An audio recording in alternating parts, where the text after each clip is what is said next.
चलिए एक सवाल ईमेल के जरिए उसे शामिल करते हैं। अमित कुमार जी का सवाल है, पुणे से इन्होंने भेजा है। जैसा इन्होंने लिखा है, कुछ एक लोन इन्होंने लिया है फेडरल बैंक ऑफ इंडिया से, 40 लाख का लोन है। जो कंसर्न इनका यहाँ पर यह है कि बैंक इनसे कह रहा है इंश्योरेंस लेने को, लेकिन ये जानना चाह रहे हैं हमारे एक्सपर्ट से कि क्या बैंक से ही इंश्योरेंस लें या फिर कोई और तरीका है जिससे ये अपना लोन सिक्योर करा सकते हैं। पंकज, आपकी क्या राय है?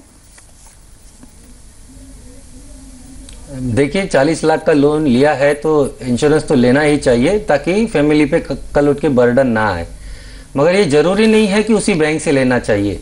बैंक के एम्प्लॉइज, ब्रांच मैनेजर कोशिश करेंगे कि जो उनके साथ टाई अप है इंश्योरेंस कंपनी का, उसकी पॉलिसी बेचने की कोशिश करे।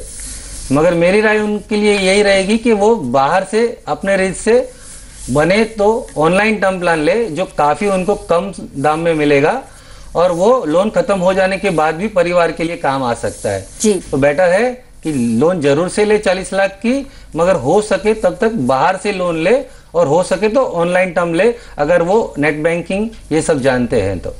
अभिषेक, आप इसमें कुछ ऐड ऑन कर सकते हैं, क्योंकि जैसे पंकज ने भी बोला कि इनको कॉस्टली पड़ेगा अगर बैंक से ये लेते हैं, इन कंपैरिजन अगर कोई टर्म प्लान लेंगे तो इनको काफी चीप पड़ेगा, काफी इकोनॉमिकल पड़ेगा। आपका क्या सजेशन है? जी हाँ, देखिए बिल्कुल यहाँ पर 2-3 बातें हैं। सबसे पहली बात, जैसे पंकज जी ने बोला कि कोई ज़रूरी नहीं है कि आप उसी बैंक से लें, तो सबसे इनके लिए जो वाइज, और लेकिन ये भी ज़रूरी नहीं है कि आप उसे नहीं लें। मैं रिकमेंड ये करूँगा कि ये जो भी अवेलेबल टर्म प्लान्स हैं ये कंसिडर करें। सबसे पहले जो टिपिकली जो आप होम लोन के साथ जो ऑफर करते हैं वो भी टर्म प्लान भी ऑफर कर सकते हैं बैंक। तो ये फेडरल बैंक के पास जाएँ, पूछें कि बॉस आप 40 लाख के लिए कितना इंश्योरेंस प्रीमियम मेरे से लोगे, मैं टर्म इंश्योरेंस से लेना चाहता हूँ, और फिर वो मार्केट में कंपेयर करें वहाँ पर उनको किस रेट पर मिल रहा है।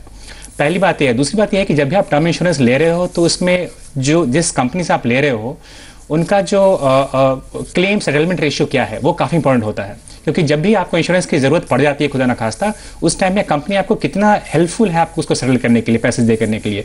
तो एक तो इनकी प्राइस है और दूसरी जो उस कंपनी की reputability in terms of claim settlement ratio वो कैसा है। तो ये मार्केट में कंपेयर करें, और अगर इनको ऐसा लगता है कि जो इनके एग्जिस्टिंग बैंक फेडरल बैंक इनको अच्छा ऑफर दे रही है बोथ रिगार्ड में, तो फेडरल बैंक से भी ले सकते हैं। नहीं तो ये बाहर दोनों ऑप्शंस यहाँ पर आप देख सकते हैं कि क्या आपके लिए ज्यादा इकोनॉमिकल पड़ेगा। फिलहाल आज के शो में इतने सवाल शामिल कर पाएंगे। अभिषेक, आपका और साथ ही पंकज आपका भी बहुत बहुत शुक्रिया अपना कीमती समय जी बिजनेस को देने के लिए।